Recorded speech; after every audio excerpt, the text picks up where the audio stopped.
Hello बच्चों, नमस्ते। चलो काम की बात पे आते हैं।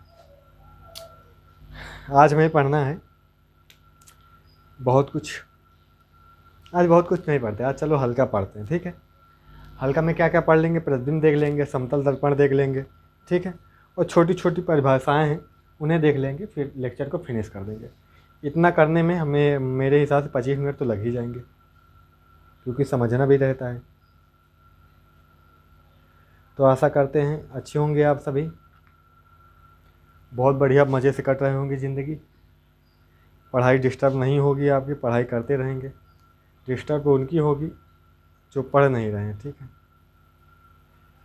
जो पढ़ नहीं रहे हैं डिस्टर्ब तो उनकी है जिनका पढ़ने में मन नहीं लग रहा है। जो पढ़ रहा है, वीडियो जो डेली डेली देख रहा है, उसको टेंशन लेने की ज़रूरत नहीं है।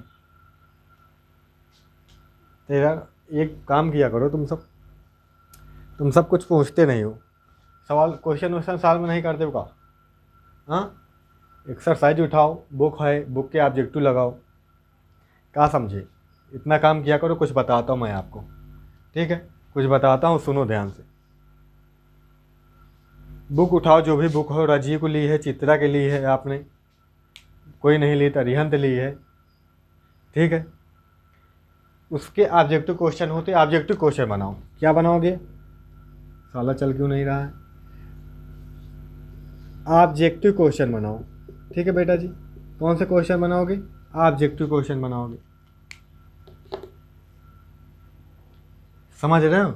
ऑब्जेक्टिव क्वेश्चन बनाओगे तो डाउट आएगा उसमें। वहाँ पे रटना मत ऑब्जेक्टिव क्वेश्चन। ये बनाने के टाइम ये ऑब्जेक्टिव क्वेश्चन पढ़ो तो पहले ये समझना, क्या उसके बारे में तुम जानते हो कुछ कि नहीं जानते हो। उसके बारे में जानते हो तो कितना जानते हो, और क्या उस क्वेश्चन का जवाब आपको पता है। अगर उसके बारे में नहीं जानते हो, मैंने आपको लगता है कि सर ने इसके बारे में पढ़ाया ही नहीं है, तो आप मेरे से पूछो। अगर जानते हो पर समझ नहीं आ रहा है तो आप मेरे से पूछो। कोई कुछ नहीं पूछता। आधे से ज़्यादा साइंस ख़त्म कर दी मैंने, पर किसी ने कुछ भी नहीं पूछा आज तक। क्वेश्चन किसी ने पूछा ही नहीं होगा। अब अभी तो थ्योरी चल रही है, थ्योरी बाद अब हम न्यूमेरिकल फार्मूले आएंगे तो फिर न्यूमेरिकल कराएंगे। तो यहाँ भी देखते हैं कितना कौन पूछता है। न्यूमेरिकल आपको सॉल्व करने पड़ेंगे, ऑब्जेक्टिव क्वेश्चन आपको लगाने पड़ेंगे, थ्योरी के कॉन्सेप्ट और आपको समझने होंगे। क्वेश्चन आपको सॉल्व करना चाहिए। अगर नहीं कर रहे हैं तो कुछ नहीं आने वाला। तो कहा सिर्फ उतना ही पढ़ोगे जितना मैं पढ़ाऊँगा, और एक्स्ट्रा नहीं पढ़ोगे, खुद मेहनत नहीं करोगे। ऑब्जेक्टिव क्वेश्चन मैं थोड़ी ना करा रहा हूँ, उन्हें तुम्हें ही सॉल्व करना है। ऑब्जेक्टिव क्वेश्चन 11 नंबर के आते हैं साइंस में, 11 नंबर के। इतने ऑब्जेक्टिव किसी में नहीं आते।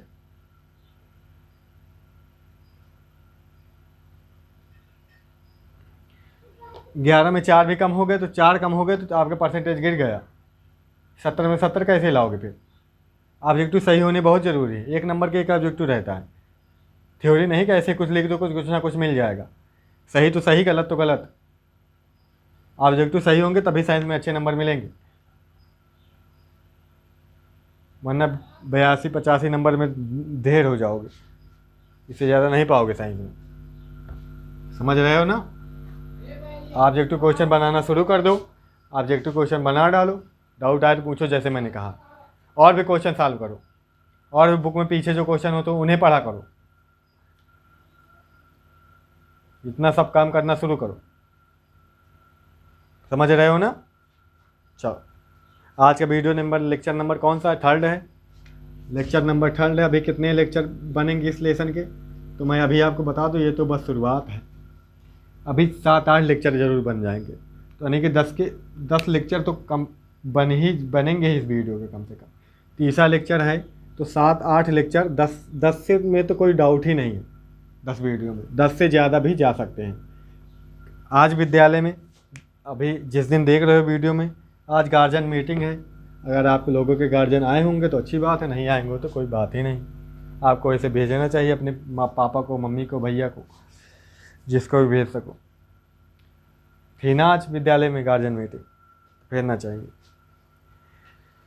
चलो पढ़ ले फिर। चलो,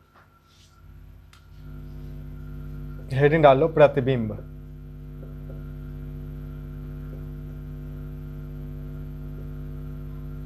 इमेज, इमेज मेरी इमेज खराब हो जाएगी, मेरा प्रतिबिंब, मेरी छवि, मेरी इमेज खराब हो जाएगी, मतलब छवि, वहाँ पे छवि बोलते हैं, छवि प्रतिबिंब ही होता है। मेरी जो छाप है, मेरा जो प्रतिबिंब है समाज में, मेरी जो इमेज है वो क्या हो जाएगी, खराब हो जाएगी। ऐसे डायलॉग बोलते हैं ना, ये इससे मेरी छवि पर धब्बा पड़ेगा, इससे मेरी छवि पर नुकसान होगा, इससे मेरी इमेज पर नुकसान होगा, इससे मेरी इमेज खराब होगी। ऐसे ऐसे डायलॉग आपने फिल्मों में ज़रूर सुने होंगे, रियल लाइफ में भले ना सुने हो। तो ये होती क्या है इमेज, वो इमेज अलग चीज़ की है। उस वहाँ की इमेज की बात करें तो वहाँ पे जो उनकी प्रतिमा है, जो उनका मान सम्मान है, उसकी बात करते हैं, जो उनका नाम है, उनका प्रतिबिंब वही तो होते हैं। उनकी छवि मतलब क्या, वही तो है वो। उनकी छवि लोगों में जो दिलो दिमाग में जो छपी है, छवि उनकी, समझ रहे हो, दिलो दिमाग में उनकी जो छवि बनी, उनके जो छाप बनी, उनके जो शकल, उनके जो काम, उनके जो विचार, उनके जो आदर्श छपे पड़े हैं लोगों के दिमाग में, वो खराब हो जाएंगे। वो कहीं लोगों के प्रति क्या ना हो जाए, गलत ना हो जाए, उसके लिए वो कहते हैं कि मेरी इमेज खराब हो जाएगी। समझ गए ना, इसके लिए कहते हैं। तो प्रतिबिंब होती क्या है, जब होता क्या है, जब किसी वस्तु से दो या दो से अधिक प्रकाश की किरणें चलकर परावर्तन या अपवर्तन के पश्चात जिस बिंदु पर एक दूसरे को काटते हैं, उस बिंदु को उस वस्तु का प्रतिबिंब कहते हैं। आई रिपीट, जब किसी वस्तु से दो या दो से अधिक प्रकाश किरणें चलकर परावर्तन या अपवर्तन के पश्चात जिस बिंदु पर काटती हैं या मिलती हैं, उस बिंदु को उस वस्तु का प्रतिबिंब या इमेज, वही तो कहेंगे, कहते हैं। अच्छा चलो, जैसे ये किरणें हैं, इनका परावर्तन हो या अपवर्तन हो, हम मान लो यहाँ पे करा दे रहे हैं, हम क्या करवा दे बेटा, ये दर्पण बना दिए, पॉलिश कर दे इस पे पीछे से। बताओ कौन सा दर्पण बना, कह दो सर क्या मजाक कर रहे हो, कुछ दिख ही नहीं रहा है, तो कैसे बता दे। चलो दिख गए आप,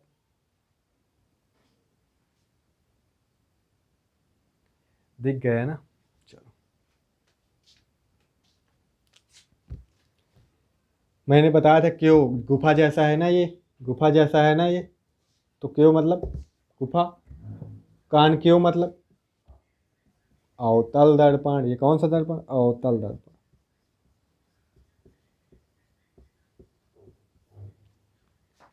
अवतल दर्पण। कान क्यों मिरर है ना, कान क्यों मिरर है, बस इससे किरणें आई पड़ी, परावर्तन हो गया इनका। अब इसके नियम कानून अलग है, किरणें कहाँ से जाएंगी, किधर निकलेंगे, किधर नहीं निकलेंगे, इनके नियम कानून अलग है। नियम कानून अभी हमने नहीं जाना है, बस ऐसे हम प्रतिबिंब को समझना चाह रहे हैं, हम प्रतिबिंब को समझ रहे हैं। ठीक है, आओ फिर समझ लो। परावर्तन हुआ, ये किरण ऐसे निकल गई, ये किरण ऐसे निकल गई, तो कहाँ पे दोनों एक दूसरे को काट रहे हैं, कहाँ पे मिल रहे हैं, यहाँ पे मिल रहे हैं। तो यहाँ पे जो बनेगा वो क्या होगा बेटा जी, वो प्रतिबिंब होगा, वो प्रतिबिंब होगा। ये किरणें कहीं से आई होंगी, किसी वस्तु से टकरा कर आई होंगी, तो उसी वस्तु का प्रतिबिंब बनेगा। हमारी जो भी किरणें हमारी आंख में जाती हैं बेटा, जो किसी न किसी वस्तु से टकरा कर आती है ना। अगर सूर्य से भी कोई किरणें आ रही हैं तो हमें वो सूर्य है, वस्तु क्या हो गया, फिर सूर्य हो गया। ईंटा से टकरा के आ रहे तो ईंट हो गया, बल्ब से किरणें आ रही तो बल्ब हो गया वस्तु। समझ गए ना। हमारी आंख में भी दर्पण लेंस होता है, हमारी आंख में दर्पण नहीं लेंस होता है। लेंस में क्या हो जाता है, प्रकाश का अपवर्तन हो जाता है। लेंस में अपवर्तन होता है, दर्पण में परावर्तन होता है। ठीक है, ठीक है। तो प्रतिबिंब क्या होता है, समझ आ गया होगा आपको, समझ आ गया होगा आपको। ठीक है बेटा जी, इतना समझ आ गया ना प्रतिबिंब क्या होता है। चलो, अब डिफिनीशन आपने लिख ली होगी, आशा करते हैं। नहीं लिखी तो वीडियो को पीछे करो, अभी जो पहले बोला था वही डिफिनीशन है, उसी को लिख लेंगे। जब किसी वस्तु से दो या दो से अधिक प्रकाश किरणें परावर्तन या अपवर्तन के पश्चात प्रकाश किरणें परावर्तन या अपवर्तन के पश्चात जिस बिंदु पर काटती हैं या मिलती हैं उसे उस वस्तु का प्रतिबिंब कहते हैं। सीधी सी बात, प्रतिबिंब दो प्रकार के होते हैं, दोनों को हमें थोड़ा थोड़ा जानना है, दोनों होते क्या हैं। ठीक है बेटा जी, प्रतिबिंब दो प्रकार के होते हैं, पहला होता है आभासी प्रतिबिंब, दूसरा होता है वास्तविक प्रतिबिंब। ठीक है बेटा जी, चलो फिर देख लेते हैं प्रतिबिंब के प्रकार। प्रतिबिंब दो प्रकार के होते हैं, आभासी प्रतिबिंब और वास्तविक प्रतिबिंब। गिर गया देखो,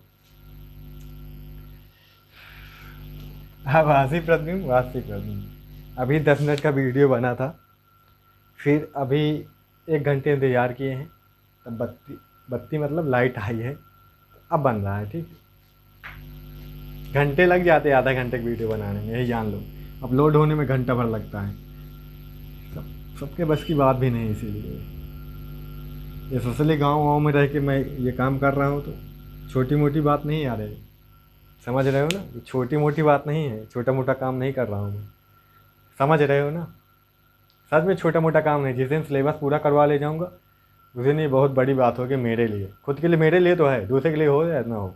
ठीक है, चलो छोड़ो। आभासी प्रतिबिंब और वास्तविक हो ही गया, सिलेबस हो ही जाएगा। मैं तो 40 दिन में 45 दिन में सिलेबस तो ख़त्म करवा ही दूँगा मैं, कुछ भी करना पड़े। मोबाइल ख़राब हो जाएगा, इससे ज़्यादा और क्या होगा। ठीक है, तो आभासी प्रतिबिंब क्या होता है, वास्तविक प्रतिबिंब कब बनता है, ये जान लेते हैं। देखो बेटा जी, अभी हमने बताया कि 2 या 2 से अधिक किरणें जब जहाँ पर मिलती हैं, परावर्तन या अपवर्तन के पश्चात जहाँ पर मिलती हैं, ठीक है, या एक दूसरे को काटती हैं, उसे ही प्रतिबिंब बोलते हैं, वहीं पे प्रतिबिंब बनता है। ठीक है, तब आभासी प्रतिबिंब दो प्रकार के होते हैं, आभासी और वास्तविक। जैसे हमने कहा आपसे कि ये 2 किरणें हैं, परावर्तन हो रहा है इनका, ये आपस में यहाँ पे, ठीक है, ये किरण है, ये यहाँ पे काट रही, यहाँ पे प्रतिबिंब बना, यहाँ पर प्रतिबिंब बन गया। समझ आ रही है बात? ठीक है, सॉरी, ये वस्तु है, ये प्रतिबिंब बन गया। ठीक है, अगर सच में किरणें एक दूसरे को काट रही हैं तो वास्तविक प्रतिबिंब होगा। अगर काटती हुई किरणें प्रतीत हो रही, कैसे देखो,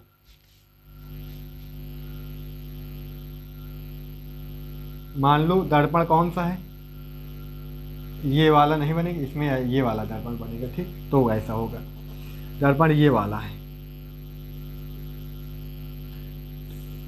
ये लाइन है, ये कोई किरण आ रही है, ये कोई किरण आ रही है। अब उधर पालिश है, उधर किरणें नहीं निकलेंगे, इधर ही मुड़ जाएंगे ऐसे। अंदर क्यों नहीं मोड़े, तो यहाँ पे अंदर ये देखो, अंदर वाला भाग ये है, तो केंद्र बीच में होगा, केंद्र अंदर ही होगा। ठीक है, तो फोकस वगैरह यहाँ अंदर ही बनते हैं, तो जो किरणें होती है फोकस से जाते हुए प्रतीत होते हैं। तो यहाँ पे ये लगता है फोकस से होके ये जो किरण जा रही है, ये लग रहा है फोकस से होके आ रही है, फोकस से होके जा रही है। समझ रहे हो, ये लग रहा है ये फोकस से होके जा रही है। समझ रहे हो, ये लग रहा है ये फोकस से होके जा रही है। समझ रहे हो, तो यहाँ पे प्रतीत हो रहा है, लग रहा है, प्रतीत हो रहा है। तो कैसा प्रतिबिंब, ये आभासी प्रतिबिंब बनेगा। समझ गए आभासी प्रतिबिंब कब बनता है, वास्तविक प्रतिबिंब कब बनता है, समझ गए, आभासी प्रतिबिंब बनेगा। ठीक है, ये वास्तविक बनेगा। समझ गए, तो लिख लोगे आभासी प्रतिबिंब में जब किरणें परावर्तन या अपवर्तन के पश्चात काटती हुई या मिलती हुई प्रतीत होती हैं, काटती हुई या मिलती हुई प्रतीत होती हैं, तो उसे आभासी प्रतिबिंब कहते हैं। इसमें क्या लिखोगे, जब 2 या 2 से अधिक किरणें, किसी वस्तु की 2 या 2 से अधिक किरणें, किसी वस्तु की 2 या 2 से अधिक किरणें परावर्तन या अपवर्तन के पश्चात वास्तव में एक दूसरे को काटती हैं, वास्तव में मतलब सच में एक दूसरे को काटती हैं, वास्तव में एक दूसरे को काटते हैं तो इसे वास्तविक प्रतिबिंब कहते हैं। आ गई बात समझ में? तो इसे वास्तविक प्रतिबिंब कहते हैं। आ गई बात समझ में? चलो, अब क्या बचा? कुछ बचा क्या? दोनों समझ आ गए होंगे आपको। थोड़ा सा मैं और समझाता चाहता हूँ किस दर्पण में कौन सा प्रतिबिंब बनेगा। एक तो याद रखना, समतल दर्पण में हमेशा आभासी प्रतिबिंब बनता है। समतल दर्पण के आगे, समतल दर्पण के बारे में आगे पढ़ा रहे हैं, ठीक है। अब उत्तल दर्पण में याद रखना, उत्तल दर्पण को क्या बोलते हैं? अपसारी दर्पण। अपसारी दर्पण। अपसारी मतलब जो किरणों को फैला दे। अभिसारी मतलब अभी मतलब इकट्ठा कर दे, अभिकेंद्र की तरफ लाए, इकट्ठा करे, तो अभिसारी दर्पण। उत्तल दर्पण अभिसारी दर्पण होता है। ये उत्तल दर्पण अपसारी दर्पण होता है, अवतल दर्पण अभिसारी दर्पण होता है। तो उत्तल दर्पण जैसे कि ऐसे होता है, धसे हुए भाग पर पालिश होती है, उभरा हुआ भाग फ्री होता है, पालिश नहीं होती है। तो किरणें इसमें आती है तो ये अभिसारी कहलाता है, ये किरणों को फैलाता है। और जो अवतल दर्पण होता है उसके उभरे हुए भाग पर पालिश होती है, ये किरणें जो आती हैं ये किरणों को फैलाता नहीं है, समेटता है। ऐसे ये फैला रहा है किरणों को, ये फैलाता है, इसीलिए इसको क्या बोलते हैं? अपसारी। अवतल समेटता है, इसीलिए क्या बोलते हैं? अभिसारी। समझ रहे हो? अभिसारी में देखो खुद किरणें काट रही, यहाँ पे ये जो फैल रही हैं ये खुद काट सकती क्या? इसकी दिशा कहीं धरती के नीचे जा रही है, ये आसमान में जा रहा है, काट सकेंगे क्या दूसरे को? कोई संभावना नहीं है काटने की। यहाँ पे काटना नहीं दिख रहा है कि ये काटेंगे, लेकिन ये काट रही हैं। तो जब काट नहीं रही हैं तो यहाँ पे हम बताएं अभी कि यहाँ पे फोकस होता है इसके अंदर, यहाँ पे अंदर, यहाँ पे अंदर फोकस होगा। तो यहाँ पे देखो फोकस यहाँ पे है, तो फोकस से जाते हुए ये नियम है कि परावर्तन के पश्चात अवतल दर्पण में मुख्य अक्ष के समांतर आने वाली किरणें परावर्तन के पश्चात फोकस से जाती हुई प्रतीत होती हैं। ये लग रहा है फोकस से जाती हुई प्रतीत होती है, ये नियम ही है, ठीक है। तो जहाँ पर ये दोनों एक दूसरे कहाँ पर मिलते हुए प्रतीत हो रहे हैं? फोकस पर प्रतीत हो रही, वास्तव में मिल नहीं रही हैं। समझ रहे हो ना? तो कैसा प्रतिबिंब? आभासी प्रतिबिंब। तो उत्तल दर्पण में आभासी प्रतिबिंब बनता है, अवतल दर्पण में वास्तविक प्रतिबिंब बनता है। बट एक कंडीशन इसमें भी ऐसी आती है जब आभासी प्रतिबिंब बनता है। अवतल दर्पण में एक कंडीशन ऐसी आती है कि वस्तु का प्रतिबिंब आभासी बनता है तथा वस्तु से बड़ा बनता है। मुझे प्यास लगी, गला बहुत तेजी सूख गया, सॉरी, आ रहा हूँ मैं पानी पी के, सॉरी। चलो अब समझ लेते हैं। हो गया, प्रतिबिंब लिख चुके हैं, समझ चुके, बस खत्म। चलो मिटा देते हैं इसको।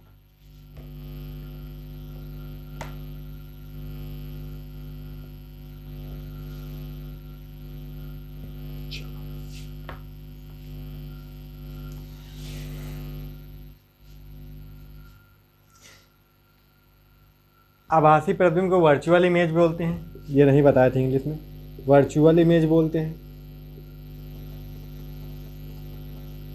ठीक है। इसको वास्तविक को रियल बोलते हैं, रियल इमेज, अरे इमेज, ठीक है। इमेज है, डॉक्टर वाली भाषा हो गई ना।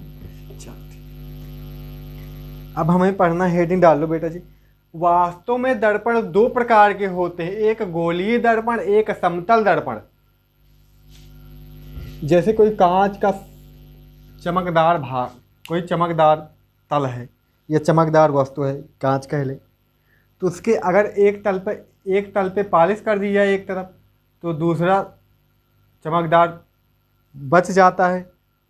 इसे क्या बोलते हैं? इसे दर्पण बोलते हैं, इसे ही दर्पण होते हैं। दर्पण दो प्रकार के होते हैं, समतल दर्पण और गोलीय दर्पण। पर गोलीय दर्पण हम पढ़ चुके हैं, अभी हमें पढ़ना है समतल दर्पण। तो याद रखना है, दर्पण दो प्रकार के होते हैं, समतल दर्पण, गोलीय दर्पण। गोलीय दर्पण हम पढ़ चुके हैं, गोलीय दर्पण दो प्रकार के होते हैं, उनको भी पढ़ चुके हैं। हमें पढ़ना है समतल। दर्पण। Plane mirror. तुझको भुला दूंगी मैं एक पल में। हा हा हा। Plane mirror. Plane mirror. जो घर में तुम देखते हो, जो घर में तुम देखते हो वो कैसा दर्पण है। कुछ होते हैं समतल दर्पण, बाकी होते हैं ज़्यादातर कैसे दर्पण, उत्तल दर्पण।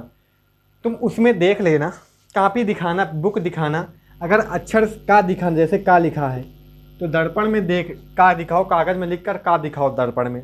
अगर का सीधा बन रहा है, सीधा अगर दिख रहा है तो कौन सा दर्पण हो सकता है? समतल दर्पण। समतल हो सकता है, उत्तल हो सकता है, उत्तल।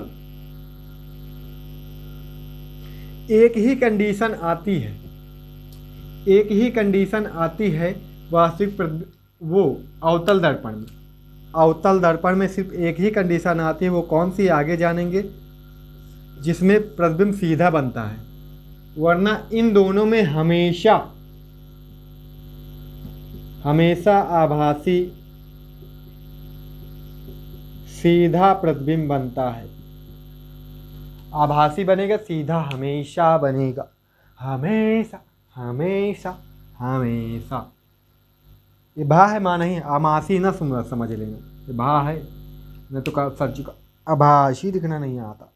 गलती हो भी जाती है, हमसे कई बार हुई है, पर लिखना आता है ना, समझना लिखना नहीं आता। चलो, का लिखो किसी पेज में और दिखाओ शीशे के सामने। अगर सीधा दिख रहा है 50-50 चांस समतल उत्तल। अगर का जितना बड़ा लिखा है आपने उतना ही बड़ा दिख रहा है तो 100% समतल दर्पण। 100% समतल दर्पण, नो डाउट। कोई एक को परसेंट शंका नहीं, पॉइंटों भर की शंका नहीं है। अगर का जितना बड़ा बनाए हो उतने बड़ा दिख रहा है तो 100% समतल दर्पण ही है वो।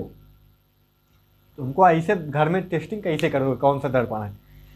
उत्तल दर्पण कब होगा? जब छोटा दिख रहा है, छोटा सीधा दिखे। सीधे की बात चल रही है भाई, क्योंकि इनमें सीधा ही दिखता है प्रतिबिंब। सीधा का जैसे बना वैसे ही बना रहे दर्पण में। छोटा दिखे तो 100% उत्तल दर्पण। इसमें भी एको परसेंट शंका नहीं है, 100% उत्तल दर्पण। ठीक। और जब का सीधा दिखे और का से बड़ा दिखे, मतलब बना है बित्ती भर का दिखे, छित्ती भर का बना है इतना बड़ा दिखे, इतना बड़ा, तो 100% अवतल दर्पण है। पर उसमें देख लेना, आगे पीछे करने पर दर्पण सीधा उल्टा होगा। इतने में जैसे दर्पण यहाँ पे लगा है, यहाँ पे दर्पण लगा है, मान लो यहाँ पे दर्पण लगा। हम वस्तु को इतने पर लाते हैं, अपने कागज को इतने पर लाते हैं जिसमें का लिखा है, तो सीधा सीधा दिखाई देता है। दूर ले जाते हैं तो उल्टा हो जाता है, आगे ले जाते हैं तो भी उल्टा हो जाता है। सीधा दिखाई देगा, एक ही कंडीशन होती है, हमने बताया कितने पर वस्तु रखनी चाहिए, अभी आगे पढ़ेंगे। ठीक है, तभी बनेगा सीधा। और जब सीधा बनता होता है दर्पण तो वस्तु से बड़ा बनता है। ठीक है, सीधा बने वस्तु से बड़ा बन जाए तो अवतल दर्पण, सीधा बने वस्तु के बराबर बने तो समतल दर्पण, सीधा बने पर वस्तु से छोटा बने तो उत्तल दर्पण। हो गया। और बाकी उल्टा बने, हमेशा उल्टा प्रतिबिंब बने तो हमेशा हमेशा हमेशा अवतल दर्पण। सीधा में कैसे पहचानेंगे, सभी मैंने बता दिया है। ये आप कहीं रफ में अगर भूलने की शंका है तो बच्चा तुम रफ में लिख लेना। बड़े काम की चीज़ बताए हैं और नहीं बताया गया मुझे आज तक घंटा किसी द्वारा। मैंने खुद समझा है, खुद आपको बताया है। आज तक हम भी किसी को नहीं बताएं ये चीज़। ठीक है ना? तो तुम्हारे घर में कोई भी हो, बड़ा छोटा, जिसने पढ़ा हो 11 में 12 में, तो 12 में ये चीज़ें फिर पढ़ने को मिलती है फिजिक्स में। ठीक है, विद्युत वहाँ पे प्रकाश पूरा मिलता है तो वहाँ पे फिर पढ़ने को मिलती है, तो उनको भी ये चीज़ें दिखा सकते हो, पढ़ सकते हो सब, क्योंकि सबके दिमाग में ये चीज़ें नहीं आ जाती। इस चीज़ को मेरी इस चीज़ को जरूर फैलाना है, इस चीज़ को। अच्छा, एक प्रतिबिंब को दिखा के कैसे जानोगे कौन सा दर्पण है। हालांकि मैंने कोई रॉकेट साइंस से यहाँ पे कोई खोज के नहीं लाया हूँ मैं, जो बातें लिखी गई हैं, जो बातें पढ़ी गई, समझी गई, अभी किताबों में लिखी होती, उन्हीं को समझ के मैंने ये बात बताई है।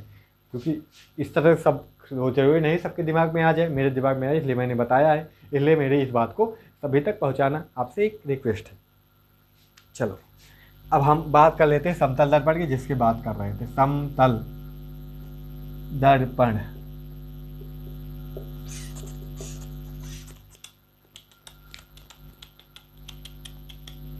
पंद्रह मिनट ये हो गए, 15 और 7-10 मिनट पहले 25 मिनट का वीडियो होगा समतल दर्पण को सब बता के, सारी चीज़ें समतल दर्पण की बेटा जी हम आज लेक्चर ख़त्म कर देंगे, ठीक। नहीं तो बहुत पढ़ने को तो बहुत कुछ है, ठीक है बेटा जी, पढ़ने को बहुत कुछ है।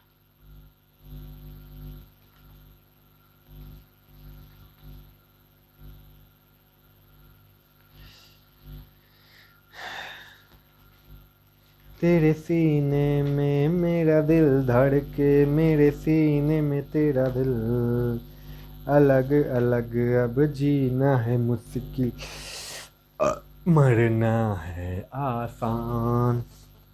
आगे क्या बोलता है? पान ओ मेरे पान उल्टा सीधा गाना बनाते हैं सर जी ना। चलो इसमें पॉइंट बना के लिखने हैं, इसका पॉइंट में ही लिख लो कोई दिक्कत। इसका तल प्रत्येक जगह पर समान होता है। मतलब कहीं पे ऐसा नहीं है, वहां पे देखोगे ये कौन सा दर्पण हो गया? अवतल। ये कौन सा दर्पण हो गया? उत्तल। इसके उभरे हुए भाग पर पालिश नहीं है, इसके धसे हुए भाग पर पालिश नहीं है। तो ये उभरे धसे होते हैं दोनों, लेकिन ये एकदम प्लेन होता है, ऐसा नहीं कहीं धसा कहीं उभरा नहीं रहता। ठीक है, लाइन तिरछा बन गई है, ये एकदम सीधा सीधा होता है। ठीक है, समझ गए? ये एक सबसे बड़ी पहचान। समझ गया कि नहीं?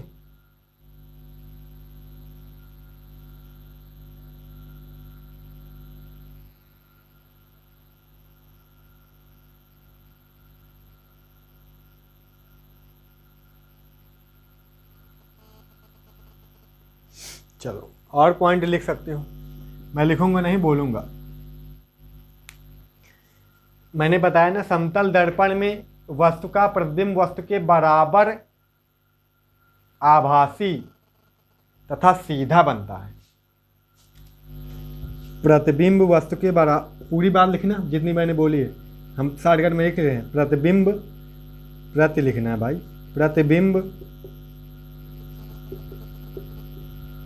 वस्तु के बराबर, प्रतिबिंब वस्तु के बराबर सीधा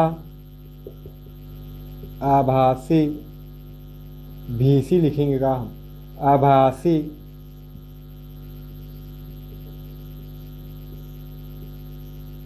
बनता है।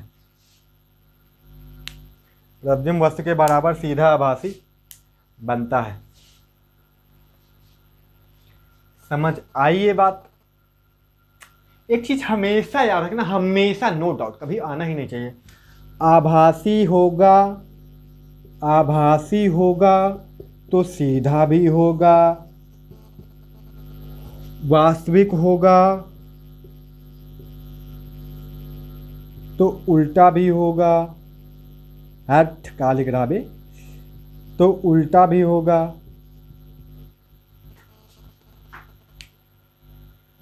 आभासी होगा तो सीधा होगा, वास्तविक हो तो उल्टा होगा। प्रतिबिंब सीधा बनना अर्थात आभासी होगा। तो कहीं भी सीधा की बात चले या आभासी की बात समझे तो उल्टा सीधा समझ लेना। आभासी होगा तो सीधा होगा, या सीधा होगा तो प्रतिबिंब आभासी होगा, आभासी प्रतिबिंब होगा तो सीधा होगा। एक बात कह दे कोई तो दूसरी बात आपको पता चल जानी चाहिए हमेशा। अगर कह दे वास्तविक बन रहा तो सब आपके दिमाग में तुरंत आ जाना चाहिए कि हाँ उल्टा होगा प्रतिबिंब। अगर कह रहा उल्टा प्रतिबिंब है तो आपके दिमाग में तुरंत आ जाना चाहिए कि हाँ वास्तविक प्रतिबिंब होगा। इतना से अभी से आज से ही अभी से दिमाग में बैठा लेना, इतना आपको ध्यान रखना है। ठीक। तो समतल दर्पण में प्रतिबिंब वस्तु के बराबर सीधा आभासी बनता है। ठीक है, ठीक है।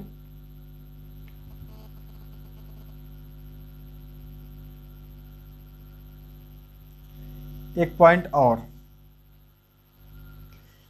शीशा लगा वहां पे दीवार पे, हम उसकी तरफ भाग रहे हैं या उससे दूर जा रहे हैं या उसके पास जा रहे हैं या उसके दूर जा रहे हैं, हम तुम्हारे पास आ रहे हैं, देखो आ गए, हम तुमसे दूर हो गए, हम तुम्हारे पास हो गए, हम तुमसे दूर हो गए। तो अब जब तुम समतल दर्पण में देखोगे ये चीज़, तो अगर समतल दर्पण के पास जा रहे हो भागते हुए, तो उसमें जो दिखेगा आदमी, उसमें जो तुम दिखोगे वो तुमसे दुगनी स्पीड में दिखेगा।